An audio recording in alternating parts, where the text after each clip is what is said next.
In response to question number one, the article Making Legally Sound Placement Decisions provides valuable guidance for IEP teams to ensure compliance with IDEA.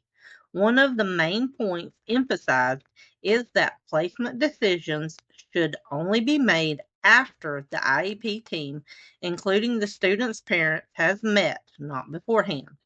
The article reviews important legal cases that illustrate the consequences of premature or inappropriate placement decisions. Additionally, the included flowchart serves as a practical tool to help teams make informed, legally sound decisions that are in the best interest of the student.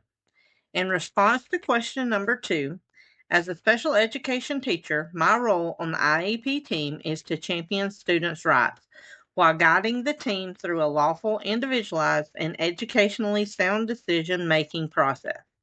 Through thoughtful preparation, collaboration, and adherence to IDEA and relevant case law, I help to ensure that every student receives the education and placement they are entitled to. My goal is to balance compliance with compassion, always prioritizing what is in the best interest of each student. In response to question number three, understanding the legal aspects of student placement demonstrates that I am not only a teacher, but also an advocate and ethical decision maker.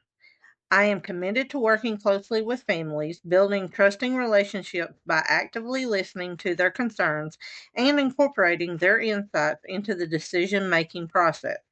At IEP meetings, I will serve as a voice for my students, ensuring they receive placements that honor both their rights and their potential.